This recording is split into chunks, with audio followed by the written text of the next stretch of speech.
নাই চাওক এতিয়া সকলোৰে ভাগ্য EVMত বন্দী কিন্তু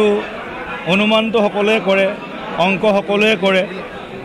আৰু অনুমান আৰু অংকৰ ভিত্তিত দৰং ওদালগুৰি লোকসভাত নিশ্চিতভাৱে ভাৰতীয় জনতা পাৰ্টি অগপ UPPL সমৰ্থিত প্ৰাৰ্থী হিচাপে আমি ব্যাপক ব্যৱধানত এই সমষ্টিৰ পৰা জয়লাভ কৰাৰ দিশত অগ্ৰসৰ হৈছোঁ আৰু যেটো কথা মনত ভাবিছোঁ বা ৰাইজে যি ধৰণে আমাক আশীৰ্বাদ দিয়া বুলি আমি এটা আন্দাজ বা অনুমান কৰিছোঁ তাৰ ভিত্তিতে কথাখিনি ক'ব পাৰিম যে EVMত কি আছে তো কোনো নাজানে কিন্তু মানুহৰ মনৰ যেটো বাতৰি বা মনৰ যিখিনি অনুভূতি সেইখিনিৰ পৰা অনুমান কৰিছোঁ যে ৰাইজে খুব স্বতঃস্ফূৰ্তভাৱে হিয়া উজাৰি নৰেন্দ্ৰ মোদী ডাঙৰীয়াক প্ৰধানমন্ত্ৰী হিচাপে আকৌ এবাৰ নিৰ্বাচিত কৰাৰ বাবে নিজৰ গণতান্ত্ৰিক অধিকাৰ সাব্যস্ত কৰিছে তেখেতলৈ শুভেচ্ছা দি থৈছোঁ আমি মাধৱ ৰাজবংশী ডাঙৰীয়া বা কংগ্ৰেছ দলটোৱে বিগত কেইবাটাও নিৰ্বাচনত শোচনীয়ভাৱে তেওঁলোক মানে পৰাজিত হৈছে এয়া পঞ্চায়ত নিৰ্বাচন কওক পাৰ্লিয়ামেণ্ট নিৰ্বাচন কওক গতিকে কংগ্ৰেছ দলৰ জিকাৰ যিটো তেওঁলোকৰ সপোন এই নিশ্চিতভাৱে এয়া তেওঁলোকৰ এটা মানে অলিক কল্পনাৰ বাহিৰে একো নহয় কাৰণ কংগ্ৰেছ দলটোৰ যিটো আভ্যন্তৰীণ তেওঁলোকৰ সাংগঠনিক যিবিলাক দিশ আছে সেইবিলাক দিশ আপোনালোকেও জানে বুথত কাম কৰা কেইজন কংগ্ৰেছী আছে ভোট কেন্দ্ৰলৈ উলিয়াই অনা কেইজন কংগ্ৰেছী দেখা পাইছে গতিকে যেত নেকি তেওঁলোকৰ কাৰ্যকৰ্তাই নাই আৰু তাত সমৰ্থক ক'ৰ পৰা আহিব এতিয়া চবেইতো এই কথাই ক'ব BPFও জিকিম বুলি কৈ আছে কংগ্ৰেছও জিকিম বুলি কৈ আছে আৰু সেইটোৱে মোৰ কাৰণে ভাল কংগ্ৰেছ আৰু BPFে যদি অলপ বেছি ভোট পাইছে আমাৰ মাৰ্জিনটো বহুত বেছি হৈ যাব মই সেইটোৱে আশা কৰি আছোঁ যে কংগ্ৰেছে অলপ বেছি ভোট পাওক BPFে অলপ বেছি ভোট পাওক কাৰণ তেওঁলোকৰ ভোট 8 লাখে 8 লাখৰ ওপৰত তেওঁলোকৰ ভোট নাই গতিকে 8 লাখৰ ভিতৰত তেওঁলোকে কিমান কোনে ভোট পায় কোনোবাই যদি 4.5 লাখ পায় কোনোবাই 3.5 লাখ পাব গতিকে 4.5 লাখ পালে আমি 9 লাখৰ ওপৰত ভোট পাম 9,30,000 তল ভোট নাপাওঁ এনেকুৱা এটা অনুমান আন্দাজ কৰিছোঁ গতিকে আমাৰ মাৰ্জিন মিনিমাম 4.5 লাখ 4.5 লাখৰ পৰা আৰম্ভ হ'ব তেওঁলোকে সেইখিনি পিছতে ঘূৰিলে ভোটাৰৰ পিছত নুঘূৰিলে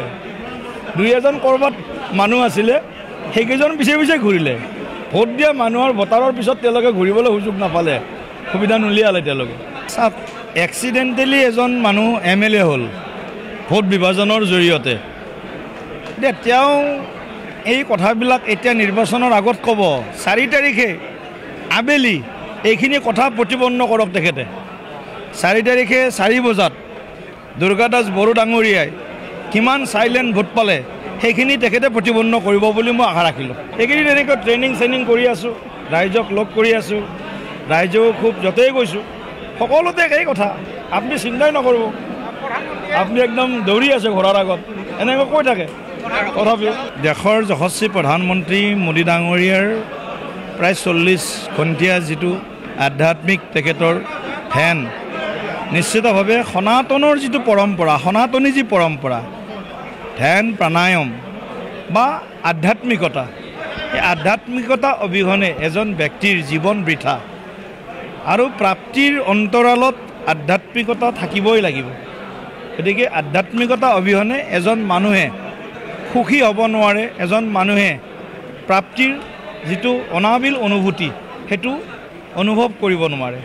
গতিকে ধ্যান তপ যজ্ঞ সাধনা যোগ প্ৰাণায়াম এইবিলাক সনাতনী সংস্কৃতি সনাতনৰ পৰম্পৰা সেই পৰম্পৰাৰ বাহক হিচাপে মোদী ডাঙৰীয়াই যোৱা কালিৰে পৰা কন্যাকুমাৰীত তেখেতে এই পবিত্ৰ ধ্যানত লিপ্ত হৈছে আমি আশা ৰাখিছোঁ তেখেতক মা কামাখ্যাই জগতগুৰু শ্ৰীমন্ত শংকৰদেৱ গুৰুজনাই আশীৰ্বাদ দিয়ক তেখেতে ধ্যানৰ যি উদ্দেশ্যৰে ধ্যানত বহিছে সেয়া ফলৱৰ্তী হওক আৰু আমিও তেখেতৰ এই যি আধ্যাত্মিক ধ্যান এই ধ্যানৰ প্ৰতি আমি শুভেচ্ছা জ্ঞাপন কৰিছোঁ বিৰোধীয়ে ৰাম মন্দিৰ কাল্পনিক বুলি কয় ৰাম হেতু কাল্পনিক বুলি কয় যিয়ে আমাৰ সনাতন সংস্কৃতিক হিন্দুক মানে মেলেৰিয়াৰ পৰা আৰম্ভ কৰি কলেৰাৰ লগত তুলনা কৰে তেনেকুৱা মানুহৰ পৰা কি আশা কৰিব তেওঁলোকে ধ্যান কৰিব পাৰে ৰাহুল গান্ধী ধ্যান কৰিব পাৰিব নেকি ৰাহুল গান্ধী সদনত বহাৰ কাৰণে আধা ঘণ্টা সময়তো সদনত বহিব নোৱাৰে আধা ঘণ্টা সময় ৰাহুল গান্ধীয়ে গতিকে আধা ঘণ্টা সময়ৰ যাৰ স্থিৰতা নাই সদনত বহাৰ সেইজন মানুহে 40 ঘণ্টা ধ্যান কৰাৰ কথা সপোনতো ভাবিব নোৱাৰে গতিকে তেওঁলোকে এইবিলাক মানে মোদী ডাঙৰীয়াৰ শক্তি তেওঁলোকে সঁচাকৈ বুজা নাই যিটো কালি মোদী ডাঙৰীয়াই কৈছে যে মোদী ডাঙৰীয়াক বুজিবলৈ কংগ্ৰেছৰ আৰু 4 পুৰুষ লাগিব মোদী ডাঙৰীয়াক বুজিবলৈ কংগ্ৰেছৰ হাতত সেই ইণ্টেলেক্ট সেই গুণ কংগ্ৰেছৰ কোনো নেতাৰ গাত নাই মোদী ডাঙৰীয়াক বুজিবৰ কাৰণে নিশ্চিতভাৱে এবাৰ ৰেল লালি আহিব দলঙত